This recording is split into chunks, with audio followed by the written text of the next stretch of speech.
Hello. Hi, everybody. Yeah, don't mind us. I'm Asuka424. I am with the ever wonderful. Who can introduce yourself?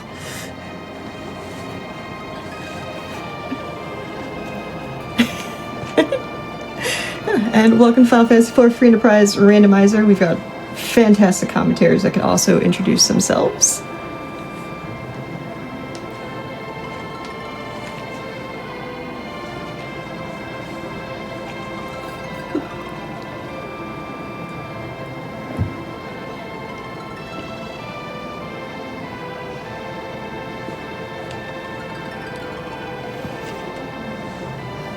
Oh, funny. I was just thinking the same thing about you. Hi. I got this. Hi, everyone. Basically, Debbie and I are going to be hanging out because this is a randomizer race. We're going to be talking about things on both sides of the screen that the other runner shouldn't really be hearing.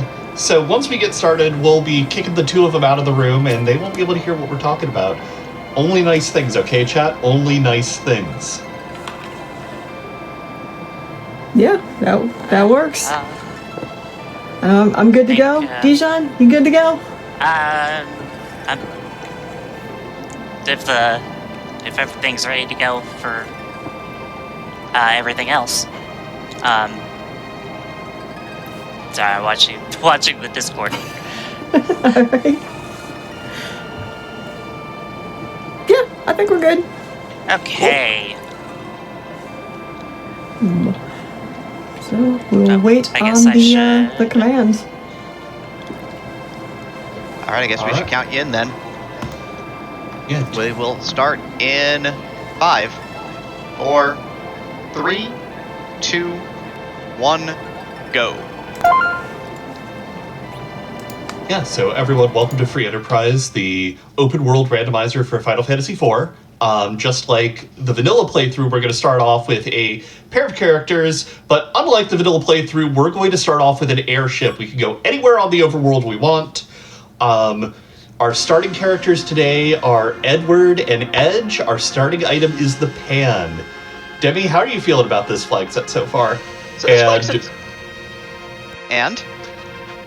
What is the flag set our runners are playing today? So this flag set is based upon one of the core ladder play sets that we have in the Free Enterprise community. It's called Supermarket Sweep.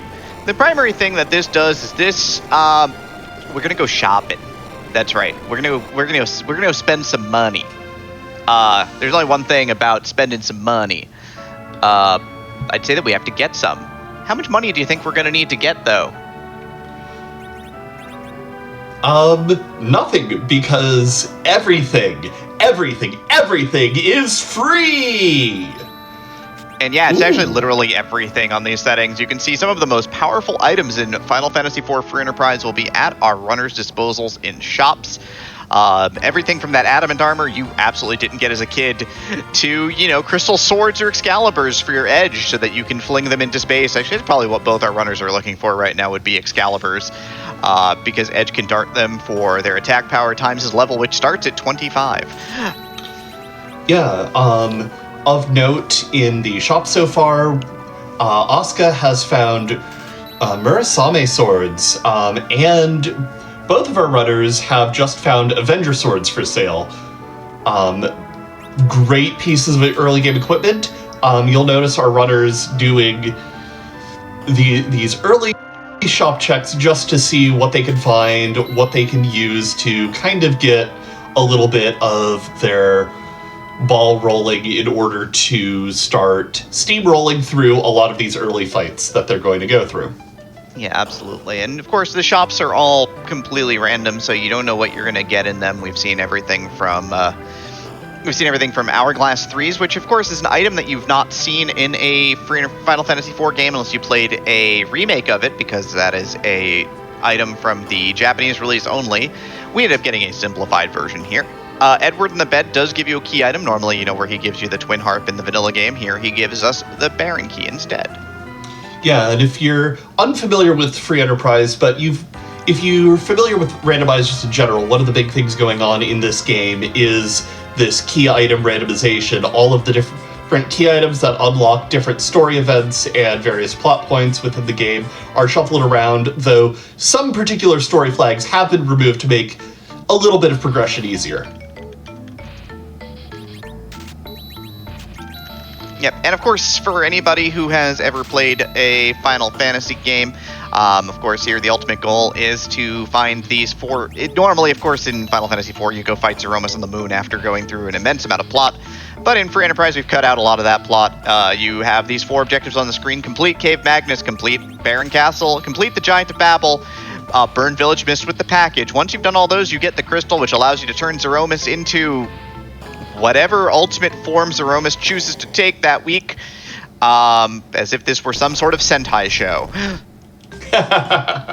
And on that note, we have already found the Baron key from Edward in Castle Troya, which is one of the key items that is going to be required for beating the game. It will unlock Baron Castle, allowing us to do that.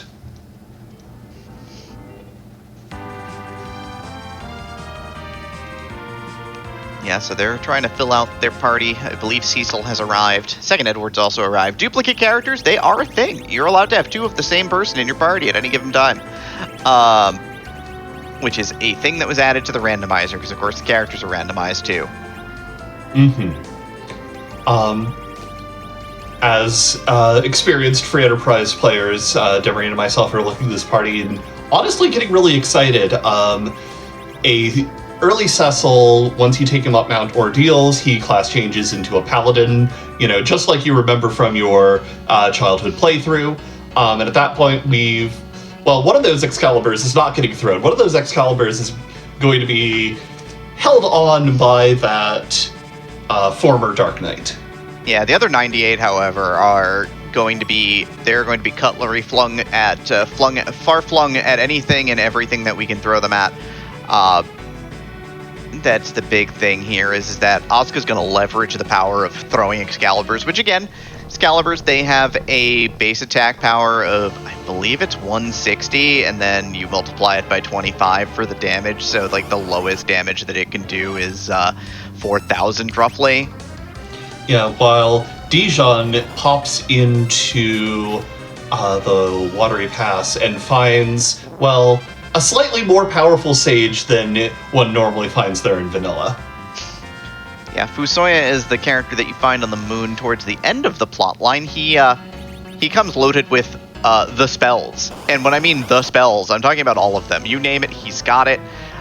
Do you need to microwave your opponents in a fiery conflagration? Do you need to raise the dead? Do you need to heal your party? You get to do all that fun stuff. And more for the low price of not being available until the end of the game. And it's usually a higher price than I'd prefer. But hey, we're here. With Excals in hand, Dijon's still doing a little bit more shopping here in Kaipo. Does locate elixirs as well. Definitely a core item here, because you can use them to patch your party up to the maximum. Gonna get rid of those Cure 1s. Don't need those anymore. Those don't heal me for 100% of my health total. Yeah, well, on the other side, Asuka has chosen to go straight up the mountain, trying to get her Cecil to transform into a paladin. And we're running into one of the other major things that Free Enterprise randomizes, which are the bosses. You will notice currently on screen is original flavor Mylon, not Mylon Z that you normally see in the back attack spot. Yeah. So each boss in the original Final Fantasy IV, outside of Zeromus, is randomized among all the different locations, and due to some algorithmic magic, their stats are scaled relative to the location they have wound up, using that boss's statistics as sort of a baseline.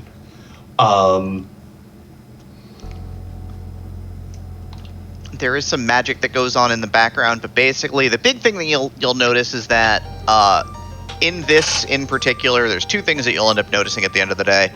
One is that you'll see that enemies have scripts that involve doing attacks in spots that enemies don't normally attack, such as the Crystal Sword Altar or Wyvern is in the vanilla game, or like the Mega Sisters spot is a little bit notorious for this.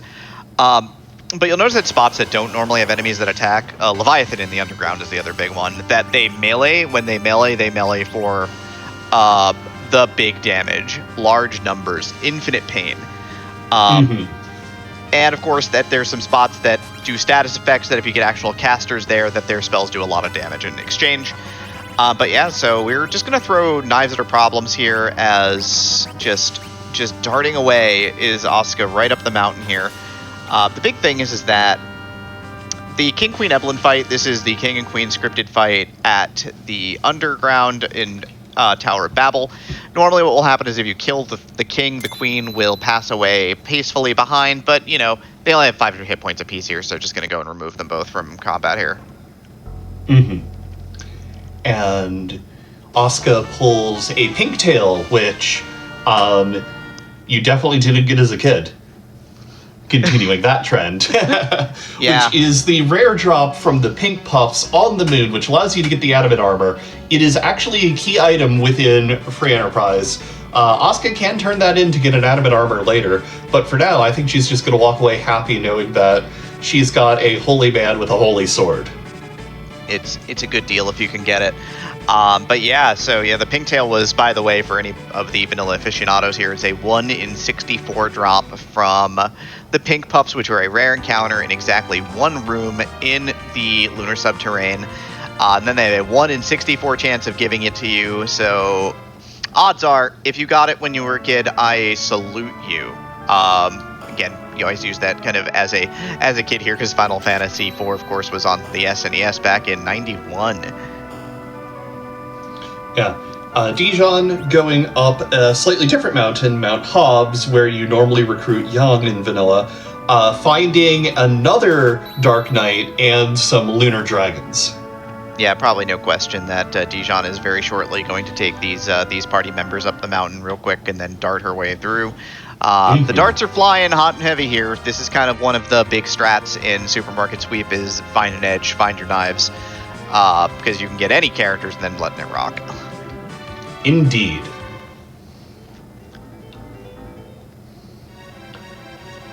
So of course, Threach, while everything must go, I'm sure that everybody has been donating too, because, you know, we're not spending that money on equipment, so might as well donate it. What's going on? Oh yeah, no $0 amounts over here. We've got $10 from Harumph that says, good luck on the race, Asuka and Dijon, kick the Z-butt. We've got a $200 donation from Hupfen that says, in the name of the moon, have a good race, you two. Cheers to everyone who's made and kept the Free Enterprise community so friendly, and cheers to Frame Fatales for such a great start to the marathon. Finally, we've got a $25 donation from Chloe that says, I've been enjoying the run so far. I'm looking forward to a great week. So, Demi. Yeah. You'll notice on Dijon's side that she's walking through the Antlion Cave, you know, a very early dungeon to be sure, walking right by all those wonderful, delectable treasure boxes that contain all sorts of randomized goodies in Free Enterprise. I think the big thing here is that if you can get literally anything you could ever ask for and more for $0.00, why would you ever open a treasure chest? Well, was a Canadian sea monster on the menu? Yeah, not anymore. It's going to be Canadian sea skewers as Excalibur flies, and Ogopogo is eliminated. So first look here at this item is Pinktail on top of the mountain, but down here in the Antlion Cave, we're going to get the key to the sealed cave, the Luca key. I don't remember if the warp glitch is active. There's a glitch that lets you warp from the back of Dwarf Castle to the bottom of the sealed cave where you don't have to fight anything to get to that item. You don't have to walk down. Sealed cave is a gigantic walk. It's a pain. Things are great, though. Yeah, to answer your question, it is not enabled. However, there are 2 glitches that are likely relevant and a third one that isn't. We have the life glitch on, which if you have an attack going out that will kill an enemy and you throw a life potion at it, the game will res that enemy back up to its vitality stat times 5. All enemies in the game are programmed to have 0 vitality, so it dies again immediately, and effectively it gives you double XP, or more, depending on how many life potions you are able to throw between queuing up the attack and the attack actually going through. That Sorry? gets super technical, of course, but so we won't get too deep into that. Yes. Just know that if you see runners throwing life potions at enemies, it's giving them more XP. We have the back row glitch on, which means if you equip a ranged attack weapon and then take it off, the game forgets that you have a melee weapon on. It is going to be convinced forever that you have a ranged weapon on, so this allows you to have characters in the back of the party and still do the full damage as if they were in the front row. Yep, because characters in the back row take half damage and have additional physical evade, so the damage can be reduced by well more than half as well. So, you know, it's just such a good way to be super safe if tough things come up here. But you can kind of see both our runners sort of crossing paths here. Asuka back into the antline cave, which we already saw, and Dijon is gonna throw Excaliburs at a mountain here real quick, trying to get up the mountain as fast as possible. Yep. Gonna take out the Valvalis, the Mylon, and then the King and Queen of Evelyn, and she will have her 2 holy men very shortly. Yep. So for anybody who wants to get into Free Enterprise, of course, we have an entire community at ff4fe.com. The big thing is that these are good flags if you want to kind of learn how everything works, because you can get your hands on a lot of the fun tools and everything. As things get more advanced, treasure chests become very important. You know, looting is important because you don't get power as easily. And then, of course, things like shops don't have as much good stuff. You actually need money for things. And things start scaling up in terms of how much difficulty there is in the game, and how the game can really become more challenging. Mm-hmm. Yeah, like there are flag sets out there that are typically played in like packs of 10, where you try and find one that's actually beatable. The randomizer allows for a massively wide array of different play styles and different levels of difficulty, levels of beginner friendliness. Speaking of beginner friendliness, let's go over to Asuka's screen.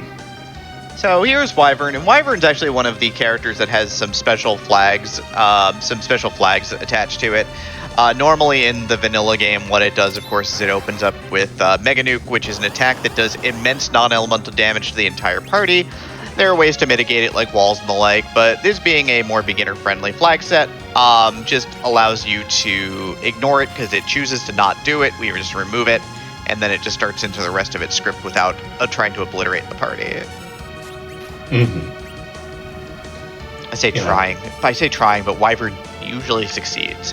One of a fan favorite, maybe not a player favorite sometimes, but definitely a fan favorite. Yeah, Wyvern is definitely the MVP for causing party wipes. But interestingly enough, with that Wyvern and the Ogopogo, that takes a lot of the really scary bosses out of the way early for our runners. We also saw Valvalis at a very easy spot. Her tornado form has super high physical and magical evasion, which in high-powered spots can make her a nightmare for runners to deal with if they don't have a cane to use jump to remove her from that form. Yep, thankfully darts are also perfectly accurate, so... True. But yeah, like, the whole idea is that since bosses carry forward their scripts and sometimes defensive and sometimes offensive skills, again, later in the game, there's some bosses that you think about, like Antlion, and you think about Antlion, and Antlion's like basically one of the tutorial tier bosses in Final Fantasy IV, and you run into it on the moon, and you just see it just swinging away for over 2,000 damage a swing, and just crushing your party. It's really frightening. Yeah, and I I personally think that's one of the most interesting things about Free Enterprise is just seeing like these really early game, kind of almost jokey sometimes bosses turning into these massive juggernauts when put into the right locations. It's important. They just want to destroy you in single combat. There's nothing wrong with that. Yes, but while Dijon is taking care of putting some equipment on her newly minted paladins, Asuka is heroically raiding into Baron Castle, trying to get the first check on our objective board. Yeah, that's very true. But yes, so Dijon is setting up back row glitch here, which does require you to equip a bow. And you have to equip it in the proper order. Arrows go in your dominant hand because you are pulling the bow with your strong hand, and that is important. Also, make sure you wear a gauntlet if you're going to use a bow. Follow proper bow safety. That's super important. Don't want to hurt yourself.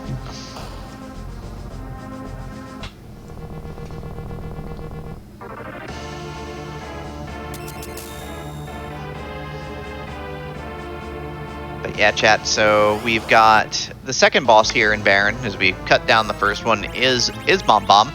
Interesting thing about Mom Bomb is that it's actually coded to have exactly 10,000 more health than the actual spot has. This is normally, I believe, a 4,000 health spot. So if you can do 14,000 damage to Mom Bomb before it transforms, you can kill it. If you cannot, it will still transform into the 6 smaller ones, which we can use something like an Hourglass on to stop, or just use some AoE magic on. We've got good options, certainly. It's a Chocobo! Chocobo. Ooh, and Shiva. Oh, we're seeing all the greatest Grimoire hits here. Not yeah, really. Asuka making use of the Grimoire item, which summons a random summon from all of the summons, I believe. From the Great Book of Summons.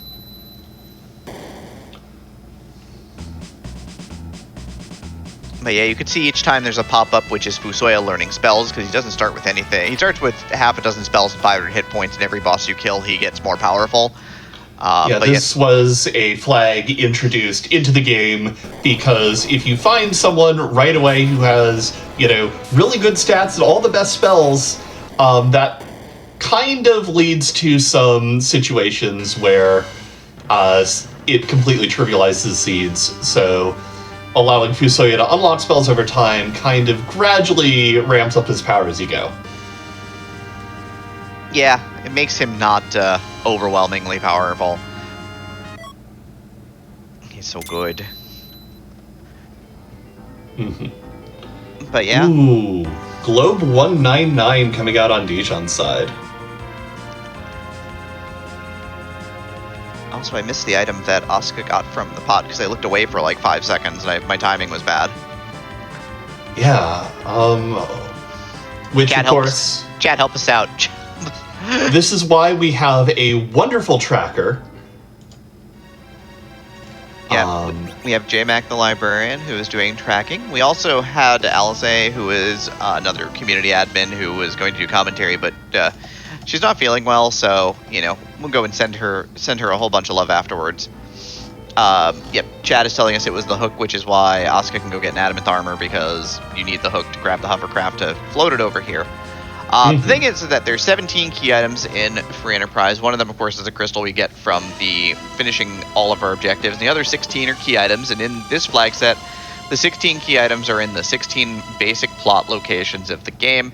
I used to be able to rattle them all off. Not going to try tonight. But, keep in mind that where the runners are going are basically the normal plot spots. Other thing worth noticing is that we have not seen access to the underground. There's 2 items that give us underground access, which is the magma key as well as the hook. We just saw the hook, so we just found our underground access. I was about to say, love. It's late and I'm tired. And you already did a run today.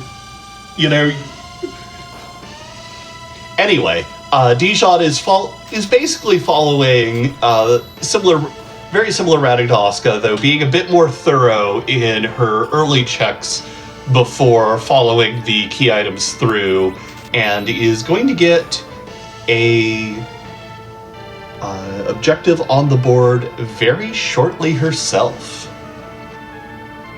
Yeah, the difficult thing about this flag set is not necessarily obtaining power. There's a lot of power. You can go obtain it. You can go get it whenever you want it. The big thing is just as you get better at the game, you learn how to wield the power that you're given. And in Supermarket Sweep, since you're given a lot of power, you reach a point where it's just like, I'm not interested in characters anymore. I don't really feel like doing anything else, but I can, dart swords and swing away with Cecil for 2k a swing, so I might as well just run through the game. Right. And at a certain point, especially in this particular flag set, the game becomes sort of this routing challenge of where do I need to go to finish things as efficiently as possible given the key items I'm finding over time. But yeah. But this is Castle Fabul for Asuka, another fairly easy boss, which has the Earth Crystal, within the community lovingly known as the Party Rock, because of course at the top of Tower of Zot, which is what it gives you access to, it does give you 2 characters. It's the only 2-character check that is behind a boss. Mycidia has a 2-character check, but in high competitive flags we usually turn those off, unless we're trying to do something interesting, and we've done some real interesting things. Oh yes. The other thing that runners usually get really excited about seeing the Earth Crystal is it also opens up the Troyal Castle Treasury, which is, like 16 very high-weighted treasure boxes to open. However, of course, this being oops, no money, we don't need to worry about that, as Asuka moves straight up the tower, and we'll see what the 2 bosses up here at the top are. Yeah, while Dijon is trying to take on this mob bomb here, things are going pretty okay. The big thing here is just that you do have a fairly limited window of time to do the 10,000 damage that you need to do before you see this. This, depending on the spot, can hit different amounts. And here it does hit fairly hard. This is where you want to crack an AoE item. I believe the red bombs are fairly magic resistant, though. Yeah.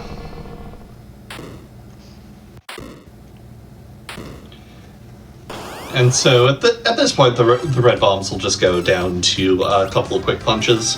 Yeah, they have the gray ones are the ones that actually have health, so it's a pretty quick task to take them down.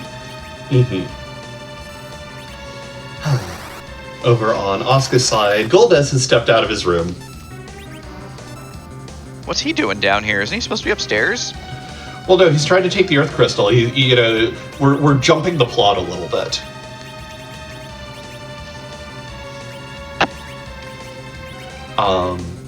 Asuka is casting Venom on her party because of an interesting quirk of Final Fantasy IV's programming. The hold gas that he normally casts on your party that normally petrifies everyone can't be applied while you're poisoned. Yeah, there's a list. It's actually called the status priority. Every status effect has a different priority, and if you have a higher priority status effect on you, say in this case poison, the lower status effect, which in this case is paralyzed, can't hit. And with Edward hidden, Shadow only sees 2 characters left alive and leaves Fusoya and Cecil alone. Yep. This is a truncated and altered cutscene for Free Enterprise. This is normally the second fight in Dwarf Castle.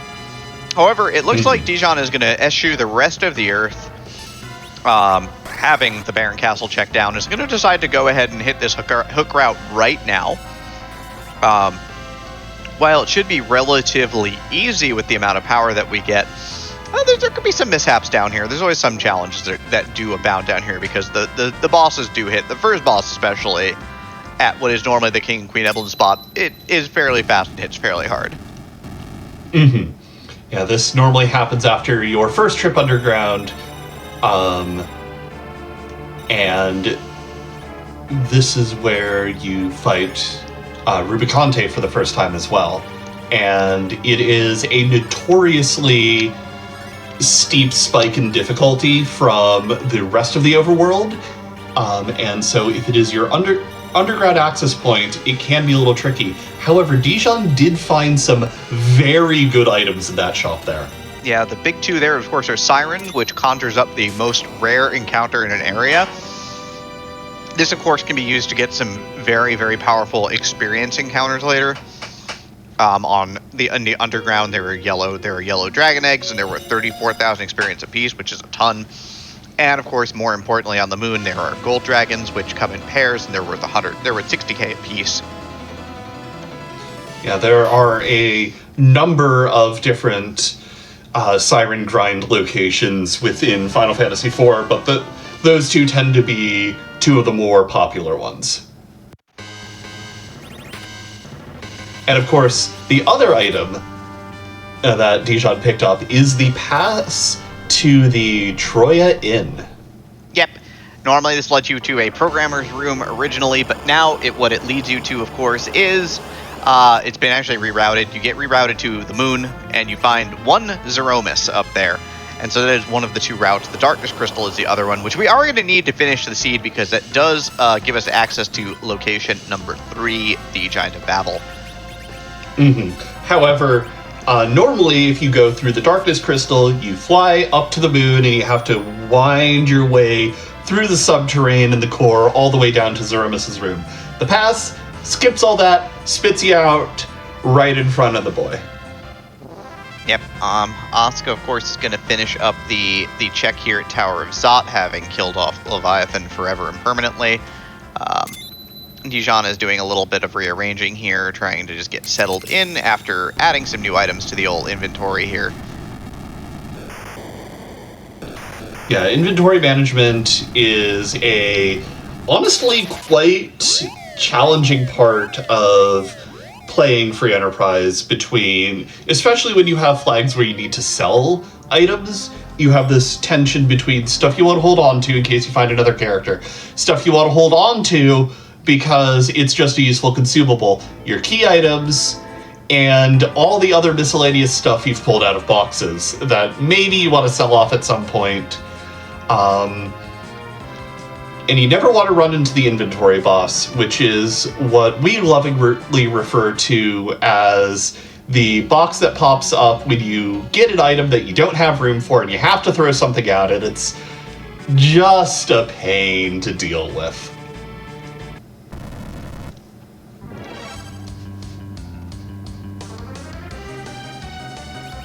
But yeah, so we are, as they say, digging deeper right now because it's kind of what you need to do. Asuka's kind of clearing out, going back up to the top of the mountain to go get second Cecil. Dijon is heading on underground, though, and this is going to be the interesting part. We've seen a lot of the bosses that are big roadblocks in this spot, but you probably still take a safety save and you should be in good shape. And with Asuka taking some time to retrace steps over Dijon's route, and with us here in the booth having seen that some of the checks Asuka made didn't exactly prove fruitful towards our runner's goals, such as the Tower of Zot check only yielded a life staff, which, still a great piece of equipment. It's not going to help us get one of the 4 objectives done, but it's still a great piece of equipment. Yeah. So it's gamble time, and at this point in time, this is actually going to give Dijon a bit of an edge. One cast of Quake here should take out Bigan's 6,000 hit points. This first spot, interestingly enough, was sort of jury-rigged by Boardface, who is the lead developer, because this spot normally doesn't have stats. It's really intriguing. Needless to say, Free Enterprise is an interesting game. And Cecil with the cover there, protecting Edge as the Excalibur dart goes out, cleaning this up, and we're finding the palette swap. Yeah, this is a Baron Guardsman here. This is actually, you can lock this down with an hourglass on these flags. There is a flag that these are regular enemies, and so they have no boss bit. You can actually fight these in the game. They just happen to be a boss encounter when you're getting Yang from the Baron. Or no, this is Double Guards is God, where are the Double Guards? They are in the Baron Inn. They are in the Baron Inn, right? I had it. I needed to believe in myself and trust my inability to remember where everything is. But yeah, you can see that since they're not really bosses, Dijon can turn them to stone. They don't have the boss bit, which protects them from status effects. So Dijon's going to make it underground first here, interestingly enough, as the timer pushes into the upper 30, the end of 32 and into 33 minutes. Mm-hmm. Which is, a very good time considering how much of the overworld both of our runners have done. Yeah, you can see a lot of names in the chat from people who are part of the community, so they are doing a very good job of explaining a lot of the technical things that we don't have to. Mm-hmm. For those of you keeping score at home, wanting to know how far along things are coming, what we should be looking out for, the items we need for go mode right now. We need a twin harp, we need the darkness crystal, and we need the package. The first runner to find all three of those, do their checks, and then go fight Zerobus is going to carry the day.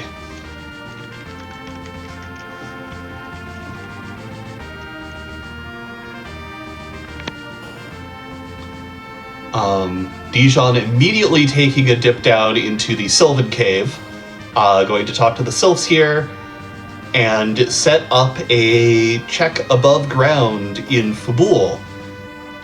By hitting Yang in the head with a pan.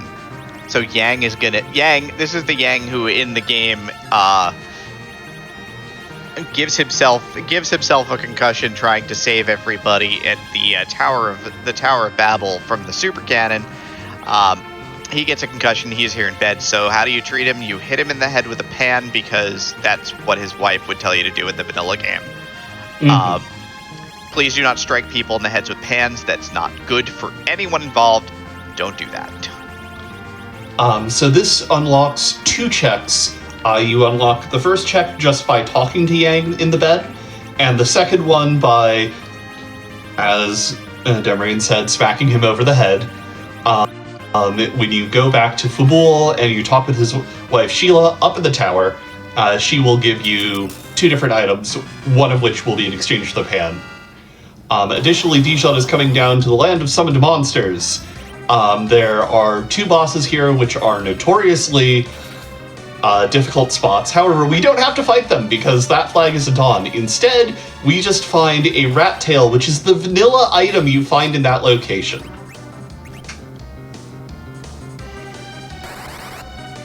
Yet normally you get to go turn that in for an adamant rock, which is half of the Excalibur sword that you get in the vanilla game. You normally only get one in the vanilla game. In vanilla, there's also a duplication glitch that lets you get an infinite number of them if you really want, or at least an effectively infinite number of them. Yeah, if you aren't familiar with the vanilla FF4 speedrun, it is actually really fascinating. And there are a bunch of categories of varying levels of glitchiness. Yeah, they're all very glitchy though. No one, I don't think I've seen anyone running glitchless 4, but it can be done. I think Japanese RTA is a glitchless run of this game. Mm-hmm. But Asuka has made her way through the Baigen fight onto the guards and is choosing to go immediately at them with her holy man's holy sword. Yeah. This spot normally has 23,000 or so, roughly, total experience or total hit points, so it's split in half between these two equally. You'll notice that Dijon got through this fight faster just by IKing the two of them rather than actually trying to fight it out. But you can this fight in particular, the second spot doesn't hit so hard. So if you just mute the two guards, you can avoid things like these size counters, which make your melee characters do 1. Essentially, if you swing at them, they counter with size, removing your ability to swing. and if you cast at them, they cast Piggy on you, which removes your ability to cast spells. So, they try to neutralize the thing that they're getting hit with. If you throw darts at them, they just get hurt real bad instead. Mm-hmm. So, not to distract from the adorable tiny guards, but did you see what Dijon found in the shop? No, I wasn't paying attention.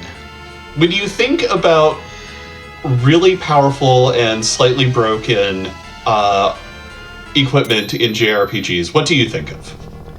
I think of the Paladin Shield from Final Fantasy VI. Yeah, that's great. Does a lot of useful stuff. But what if we went better? Erdrick's armor from the original Dragon Warrior. Oh, that is incredible. Saves you from taking damage as you explore the overworld. Offers an incredible amount of defense. But what if we had something that was almost as good, except it also gave you a massive pile of offensive and magical stats? So the powered shield armor from Horizon Zero Dawn. I see we're stretching the definition of JRPG, but I'm here for it. I fish in that game. I was about to make that joke. But no, we are talking about the adamant armor. It gives plus 15 to every single one of your stats. It makes you immune to all status conditions. It is an incredible piece of gear, and the only way you're going to make that Cecil more terrifying is by finding his ultimate weapon, the Crystal Sword. Yeah, you can also see the stats here on the screen because Dijon does. It is a quality of life thing where if you push select, you can see the stats of items. Adamant Armor has a base 100 defense and has like 20 magic defense and gives you a bunch of magic defense rolls. So they are exceedingly good. But yes, Dijon's going to scramble some eggs, making some breakfast. 34k at a time here. Other thing is that there is a setting where if you have 10 key items, it doubles the amount of experience you get. This does help with end-game grinds and the like, but Dijon's doing it before the double. 34k is the base experience you get from these eggs. And if you played the vanilla game, the only way you've probably seen a yellow dragon is that in the sealed cave, the doors will transform into yellow dragons. Sometimes that's the only time I've ever seen them before for Enterprise. Mm-hmm. Yeah. One of the things in a lot of RPG randomizers in general is the tension of when do I grind? And Free Enterprise does offer that very interesting extra layer of complexity to the question by introducing the 10 key item double experience bonus. But in a flying set like this, you're usually better off, especially because you're one and done. You throw an Excalibur at it, the egg's gone. This is probably the optimal time for Dijon to grind right now. Yeah, might as well get all that extra power now. Yeah, because she has the power, she has the ability to take her party straight up to endgame levels and effectively trivialize almost every other fight from here on in, though she is electing to not after getting a few of those eggs taken care of. There's also very good XP at most boss spots within Final Fantasy IV. Yeah, so the idea here, those are just jump-starting things a little bit. If you have 10 key items when you go onto the Giant of Babel, it is a total, what ends up being a total of 500,000 experience points. Which is just, it's amazing. It's great. It's more experience than you'll ever need in a seed, usually. Mm-hmm.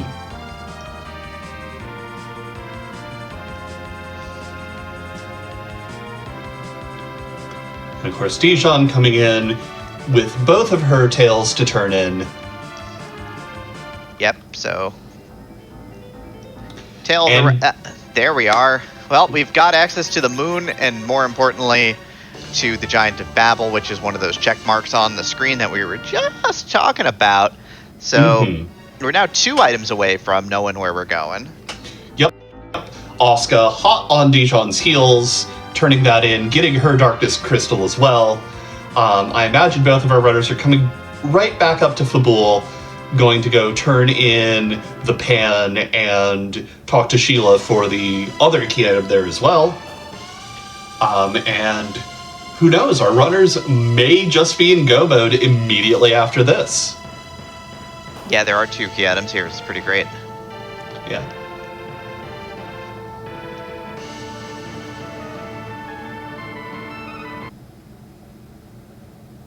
That is a tower key. And the twin harp. Yeah, so one of the biggest things you'll hear about in the free enterprise community is that in these runs with objectives, you know what you're supposed to do if there's a key item behind an objective? Do your objectives. Yep. So this, of course, means going and attacking the boss at hand, which comes up, which in this case, of course, will be the Dark Elf spot at the back of the Cave Magnus. Dijon's going to catch up a little bit here. He's going to take on this boss in Fabul, which was, I believe, skipped earlier, but not by Asuka. Yeah, Asuka did this earlier. Dijon also making use of the fact that the Fabul defense fight, which the Bahamut is taking the place of, heals you both before and after the fight. And from walking around on the damage tiles of the underground, Dijon's characters were all at 1 HP.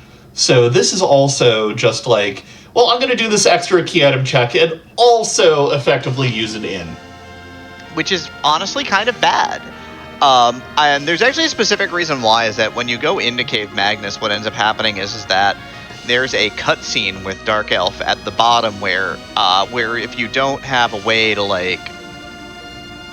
normally what happens is that he's got to kill your party off, or he goes through a script and then it resets. Basically, the fight ends because you can't fight it anymore. So you want to be at 1 health at this point in time. It's actually honestly better, but that's how it goes. Yeah. And, of course, even with that particular wrinkle out of the way, you don't want to orphan a check here at Castle Fabul. Nope. No, it's super fast. There's kind of this concept of doing things when it's as fast as possible to do them, and at this point in time, it was as fast as possible to do it, so it made sense to. Oh, Yeah. man. Dijon's doing it. She's doing it. She's doing the thing. The thing which is required. I believe this is a thing, Threach, I think this is a thing that everybody donated for, right? Oh, it sure is. So we had an incentive to choose the harp song, and the winner of that bid war is Intense. Excellent. Also, we could sneak in a little bit of a donation or two here. Gosh, I would love to do that. First, I want to let everyone know we've opened up an incentive for the run of Solar Ash tomorrow, with the incentive being solve the puzzle in the Eternal Garden. We've got $250 out of $1,500 needed to make that happen. So let's see that, folks.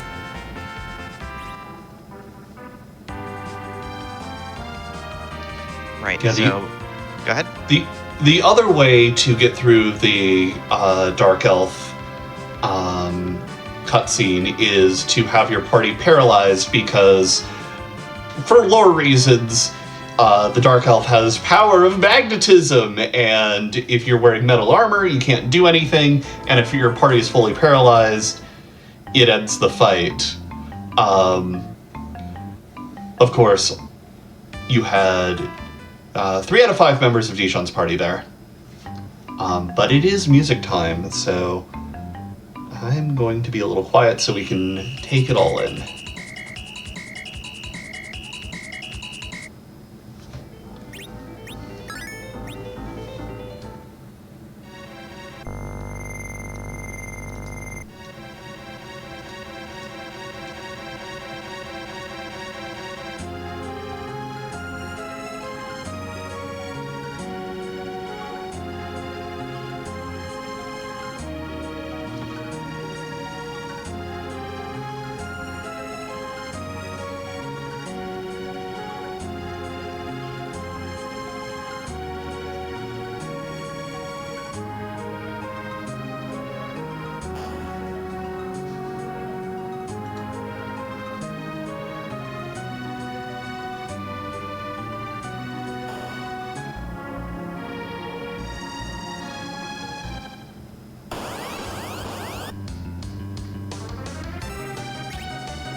So I believe chat hasn't gotten the harp music yet. So I'm not gonna spoil it at this point in time because it's gonna pop up on Asuka's stream in just a moment.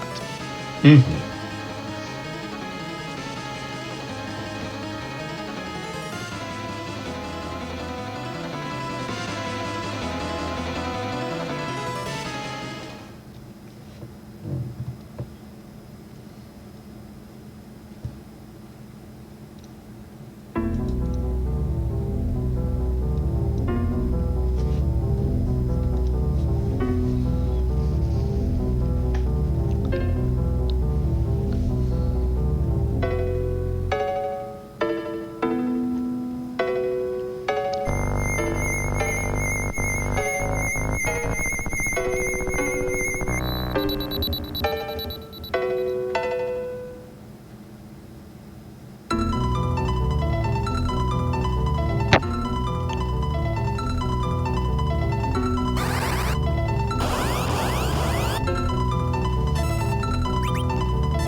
But yeah, that was the Ground Zero. I believe that's stage 1 from Contra 3, which just absolutely one of the great SNES games.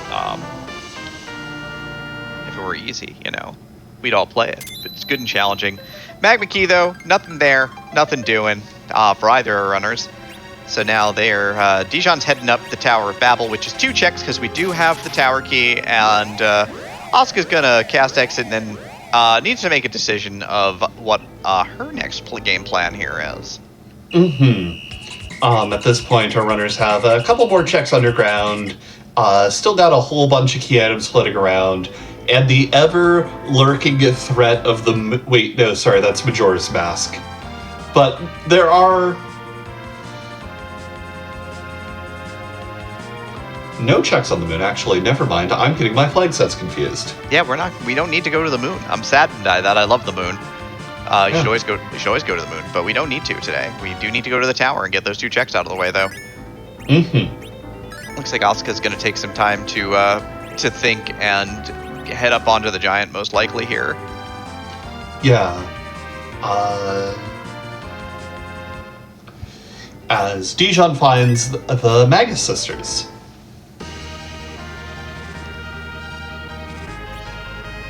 Yeah, this spot is notably healthy up here because the Dr. Luque fight is in 2 parts with 3 different enemies total.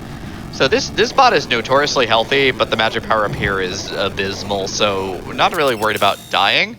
The big thing is that the middle sister will resurrect the big and the tall and short sisters, given the chance.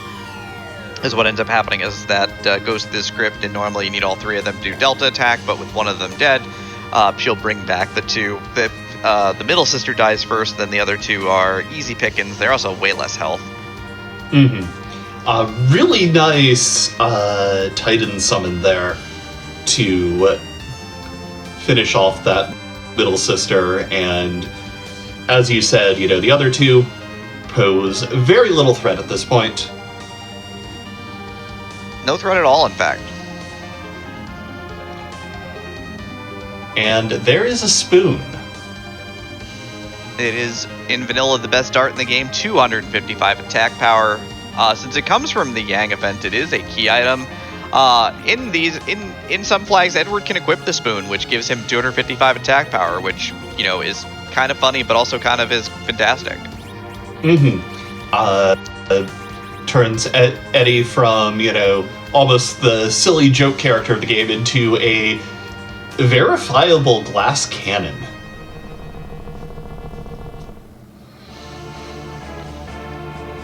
I'm gonna take a second to break the rules of Free Enterprise commentary, which were written by Demarine, to note that that Edward wielding the spoon was used to great effect the very first time that Free Enterprise was run from Frame Fatales by Demarine. Yeah, this is not the first time this game has been in this event, and it is always exciting to see it every single time. It's also a fan favorite, so it's fantastic. Dijon has defeated the Karate Man, who in a horrific twist of fate is actually seeking to destroy the Super Cannon console. Making her way down the tower. We'll find out what her key item is once she gets all the way down to the ground floor, as Asuka finds an antlion in the CPU spot of the Giant of Babel. A very healthy location, and you will... Go ahead. And you will notice, not very punchy. No, over 60 large in terms of hit points, but we've got Fusoya casting the best black magic in the game. You've got Asuka's taking care of is using another glitch here, interestingly enough. It's called the Avenger glitch.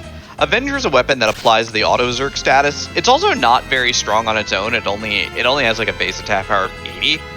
But if you switch weapons in-game and don't input a command, the game decides to go and say, oh, hey, yeah, you've still got that Excalibur equipped. That's cool. Let's do this thing. And so you get the full attack power of your original weapon, but you also get the Berserk status, which does two specific things. One is that since you don't have to input commands, it inputs your command as soon as you come up in the ATB, which is really awesome. And Berserk also gives you a bonus attack power, which is also awesome. Needless to say, it is a 10 out of 10. Yeah. Sadly, over on Dijon's side, the Tower of Babel, completely useless for us today. No key items that were required, though we did pull a Sand Ruby out of that, which is, another key item, but throw it in the bag. Yeah. So now Dijon's going to try and fish a key item out of the Dwarf Castle here, while the second boss in the Giant, the one at the back, which is normally the CPU, in this case instead is the single officer triple soldier that you fight in Kaipo at the start of the game. This is where you originally get fan favorite character Rydia. She shows up and joins the party there for the first time. But yeah, Coffin is going to IK the back one. It's going to just die immediately. You're going to slash through the other three of these Excaliburs, and the fight will end post-haste. This is a spot where you could life glitch for an absolute pile of experience points, because you can life glitch the back one.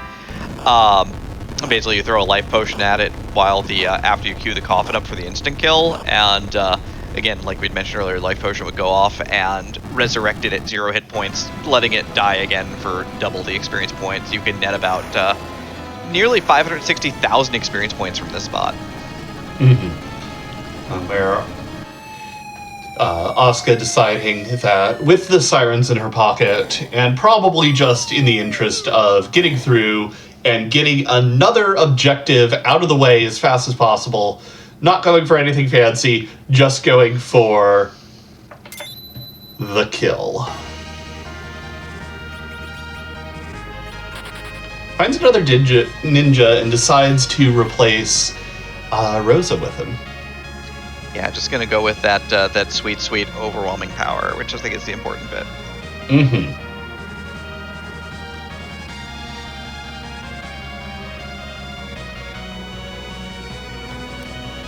Unfortunately, I missed what Dijon got from Dwarf Castle.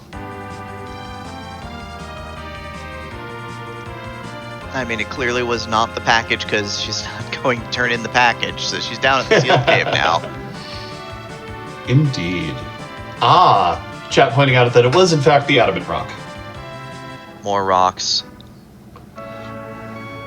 So, hey, Dijon, with that Adamant Rock and the Legend Sword, could go over to Kokel's Forge and make herself an Excalibur, which is, a one-of-a-kind sword. Never seen anything like them before. Love, they have the replicas up at the overworld. They just give them away.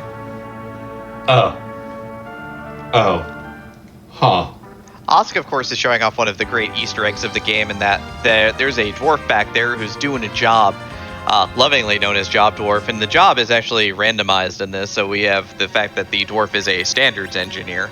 Asuka is going to avoid the checks that Dijon did earlier, so going to avoid the tower and skipping out on Dwarf Castle, and is actually going to make up a lot of time here going directly to Sealed Cave because we know the other things are not where you need it to be. Mm-hmm.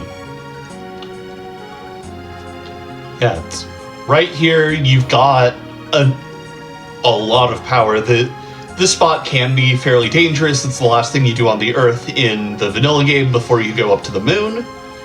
Not counting the giant.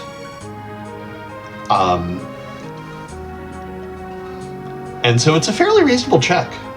Yeah. It's reasonable enough that we know that it's going to be the package. Well, our runners are now going to be both in go mode. Yeah.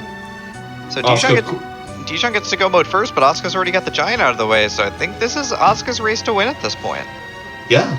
Of course, the Zeromus fight can be notoriously difficult, much unlike the boss here down in the Sealed Cave. Water Hag, you may remember him from the town of Kaipo, where Edward gets to fight him at night. He's just as hard here. 3 hits and the fight's over. But there's some talking that's involved, so there is a little bit of a delay here. Mm-hmm. A bit of a slow fight, but definitely something you want to see instead of something much nastier that could have been here. Yep. Do we have a moment for a topical donation? Go for it. We have $25 from Tella, who says, "You spoony bard."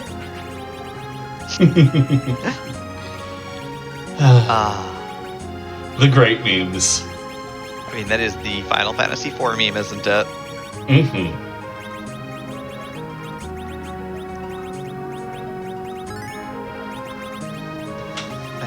No real bards floating around anymore, though. The bards have been supplanted by characters who are more powerful in the Final Fantasy IV Free Enterprise canon, so that's how it goes.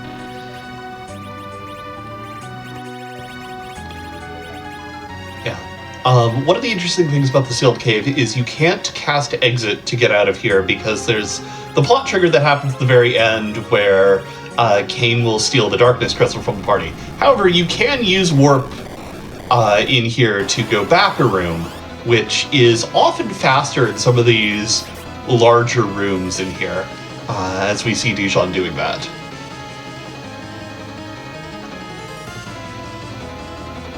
But yeah.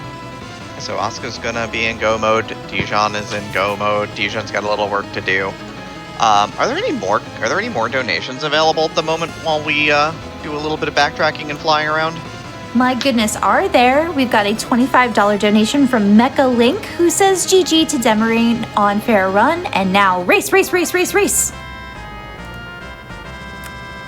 We've got a lovely $5 donation from It's Riley PM, who says, "This is my first year as a speedrunner, and I have Fatale's events and GDQ to thank for it. This has been an amazing first day, and I am so excited to see how much money we raise for Malala Fund. As they say in my hometown, don't forget to be awesome."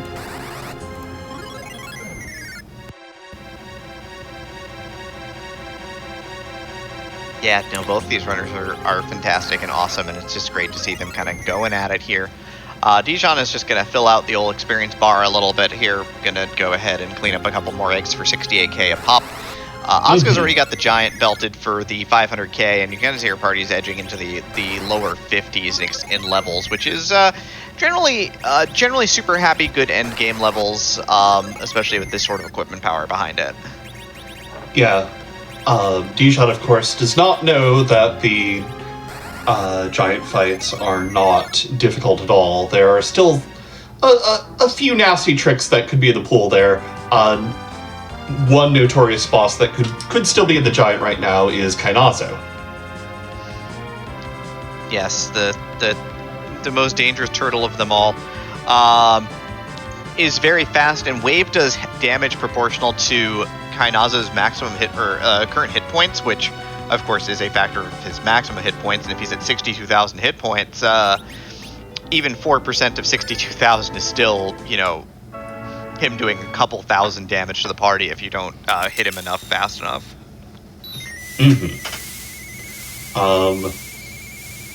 I guess those swords are made of fire. I guess? I mean, the vertical sword icon, I believe, is the crystal sword from the crystal sword altar on the moon in vanilla. So we found the crystal sword. We did it, everybody. We got there. Yay! And you'll notice the difference between Asuka's screen and Dijon's screen, where Asuka also gets the little glowy pop-up that she now has the crystal. She is cleared to go, and, well, we'll worry about that once we're out of town.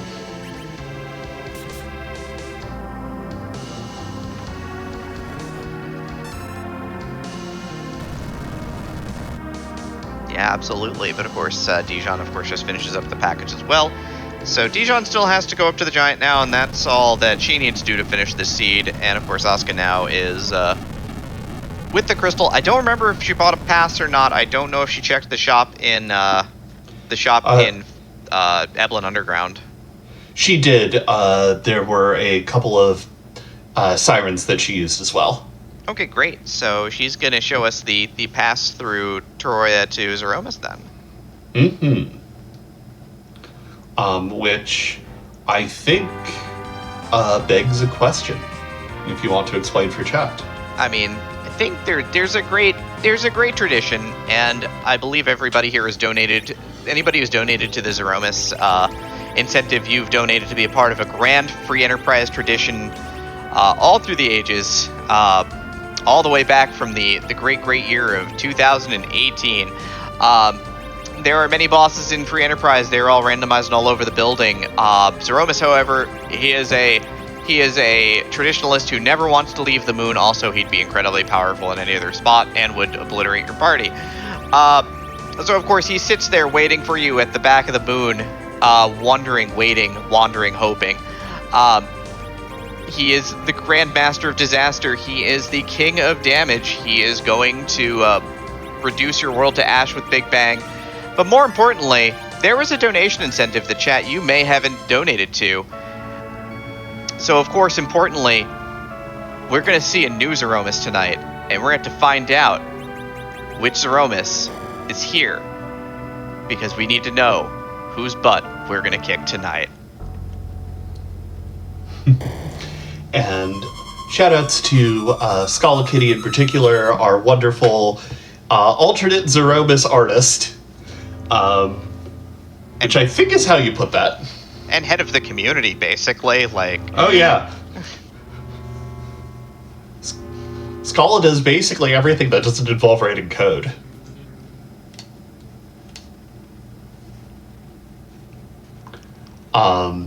And Z has created the vast majority of the. I can't even keep track anymore. Are we at 550 yet?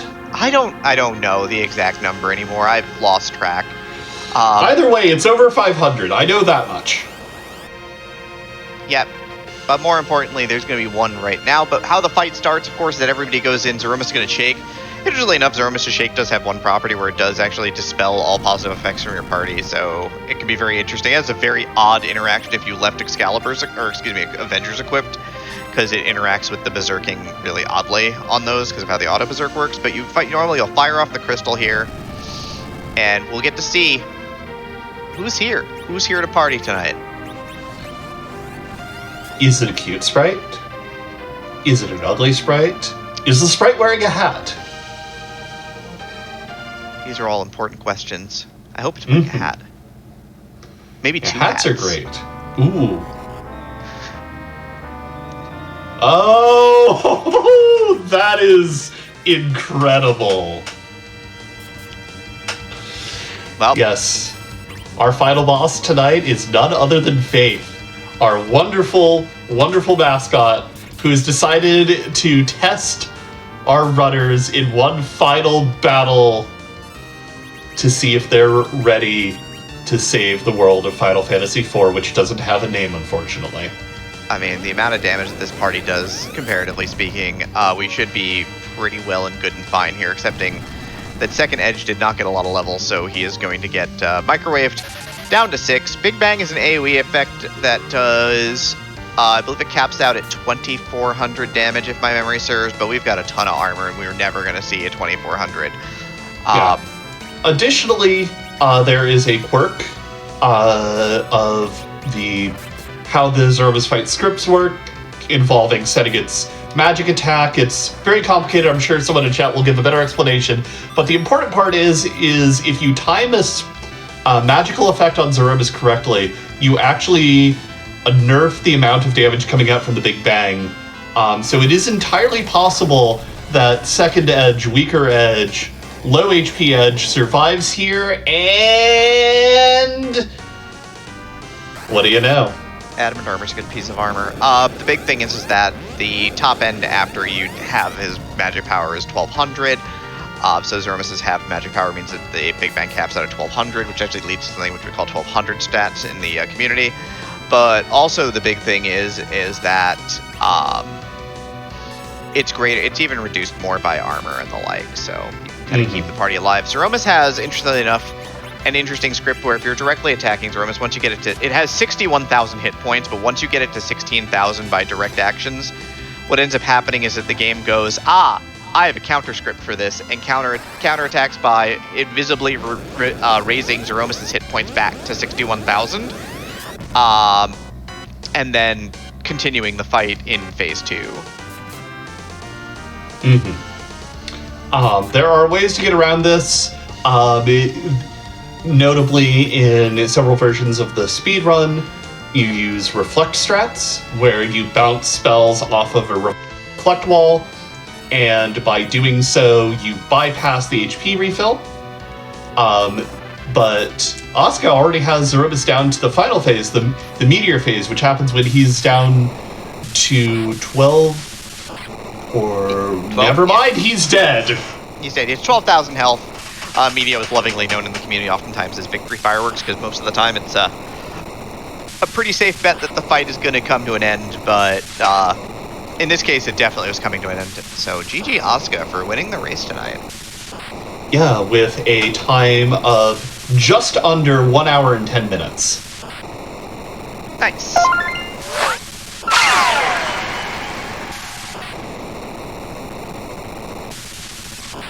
Yeah, while Dijon is up on the giant, taking on the officer soldiers fight, I didn't see what spell she had queued up with the Fusoya. It's the stone spell again, going to petrify the guards for a second time tonight. Let's go.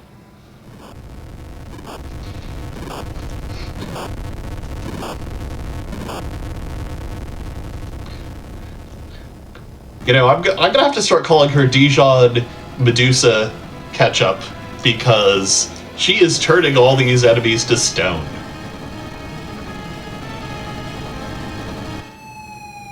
I guess that works.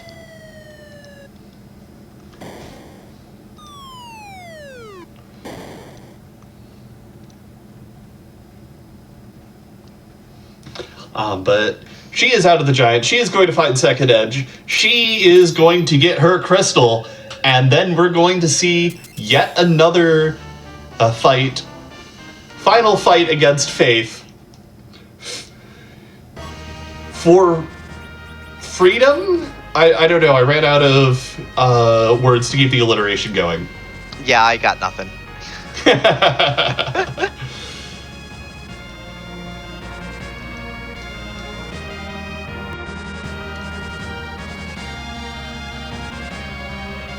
But yeah, so Dijon's gonna track over here as well. Gonna do what's lovingly known as the swag fly, where if you take the big whale over to Troya, it feels cooler to do it that way. So doing the cool thing, heading over. We're all speedrunners. We know a thing or two about swag. Heck yeah, let's go. All right. Dijon turning down the battle speed a little bit, which is something we really didn't have an opportunity to talk about, but the game runs on an active time battle system, like a lot of later Final Fantasies, except you don't get to see the meter. And the battle speed determines how fast those ticks fly. Battle Speed 1 is very fast. Even playing perfectly, you can still lose in-combat ticks just because the game says so.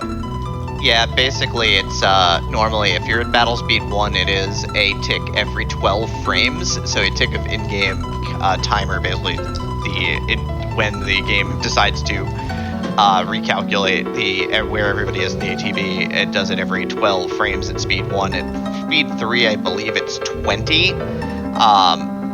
So it stops you from basically leaking actions, which can be very, very important in a tight fight.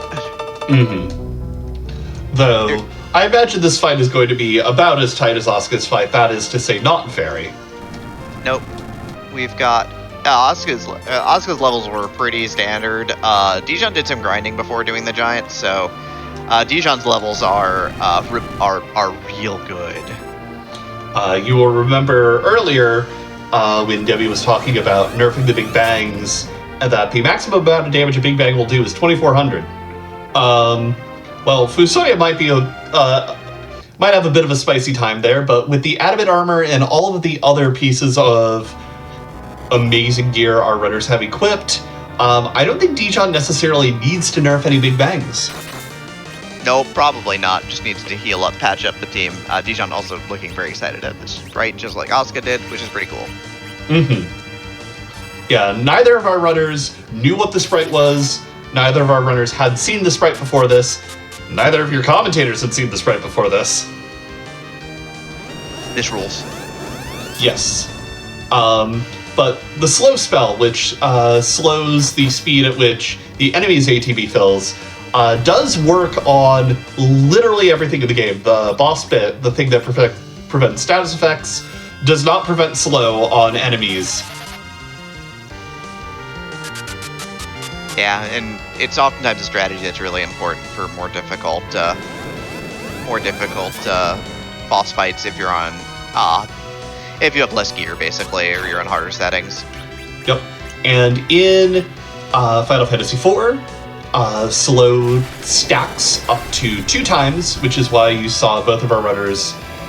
You saw Asuka throwing out a Silk Web, which inflicts both of those stacks, while Dijon threw out 2 casts of slow, which added up to the same amount with an extra counter nuke in there for good measure.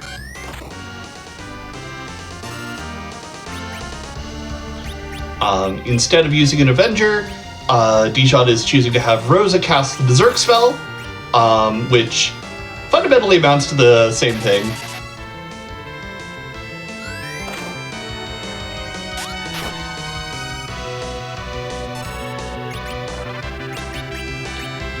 Going to get those paladins very, very angry. The angriest? Truly, in fact, the angriest. Faith is going to do a little shake. In this battle, Faithimus is doing a lot of hidden actions that don't show up on screen, but that control the face of the battle, queuing up various actions, setting internal parameters and whatnot that you don't get to see. The shaking is just good for keeping track of where you are in the flow of things.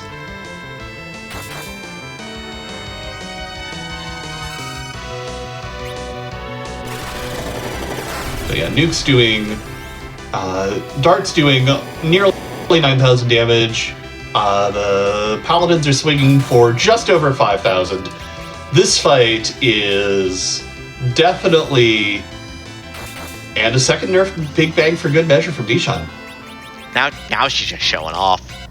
I mean, like, at this point, you just gotta flex. I mean, Asuka got the flex, some great boss strategies, good petrifies, run up the giant at lower levels, the whole 9. So both our runners are just kind of showing off their gameplay skill, which is always impressive.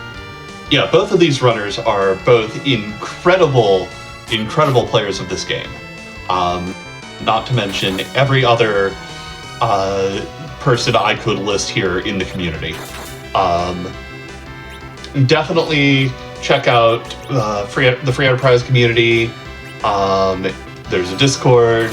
definitely follow both of our runners and my wonderful co-commentator Demarine.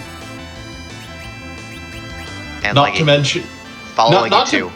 Not to mention, unfortunately, we had a extra commentator who couldn't be here tonight because she's not feeling well, Allisele, as well as J-Mac the librarian, the person pressing all the buttons, making all of the key items and check marks light up, actually doing the real hard job of the night. Thank you, J-Mac the librarian, for being here tonight with us. But yeah, and with that, Dijon's gonna send it on home here. Gonna wrap up her run at an hour and 18 minutes on the nose. So also just a great run as well. The extra checks were the difference. Dijon went up the tower and then also did Dwarf Castle, and Asuka skipped all of that. And that's about 8 or 9 minutes. Yeah, just goes to show that, it's a randomizer. Minor routing choices are going to make or break you sometimes. Both of our runners went back and back all night. This was an incredibly fun race to watch, and I have nothing but praise for both of our runners here tonight. Yeah, that was fun, and thanks to... it sounds like you and I both found a pitfall or two. Yeah. Well, there's one you're required to find. Ah, gotcha. But yeah, that's true. Great job to Scala Kitty on the Z Sprite. It's great. Yes. I'm just glad I didn't do Zot, because I almost did, and then I did. Hey, I did Zot. I found the life staff. I found the song. I did 17 out of 17. Oof. So yeah. Oh well. Yeah. But thank you to everybody that donated for both the harp song that was composed by the wonderful Xenocat Ground Zero from Contra 3, and that Sprite chat. Oh my heck, that was so cute. Thank you so much. But yeah, no. Any shout outs or awesomeness you want to talk about, Dijon? Shout outs to our wonderful commentators, Demarine and Leggy Starscream. Shout outs to my spouse Nick in the background, who's put up with me doing this run so late. Yeah. And for me, shouts to J-Mac the librarian, who's doing some tracking, and Allisele. She was supposed to be on comms, but she's a little under the weather, so I want to make sure we got some love her way. Chat, y'all are awesome and cozy and heckin' cool. Leggy, Demi, awesome comms. Looking forward to hearing it back. Dijon, you're amazing. Love all of you. But yeah, you can, if you want to see more of some fun antics, you can find me twitch.tv/Asuka424. I do things on occasion. Random things, terrible things, but fun things. That's all I got. I sometimes occasionally do random and not random, but mostly random things at twitch.tv/dijonketchup. And thanks to the Frame Fatales for having us on Flame Fatales. Hearts. Okay. That's supposed to be a heart. It's close, yeah. It's close enough. Chat, you know how to make some awesome hearts. So that's all I got.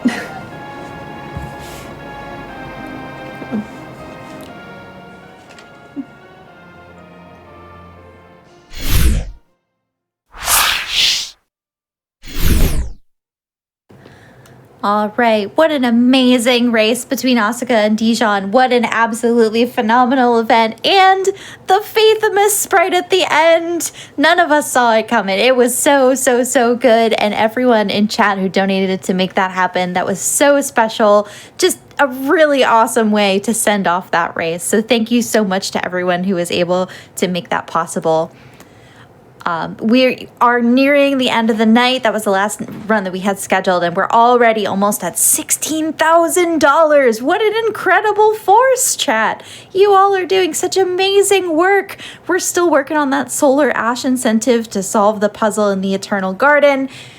And believe you me, we have got some runs coming up tomorrow that I am super duper excited for, including Boyfriend Dungeon, Boyfriend List category, aka No Boys Percent.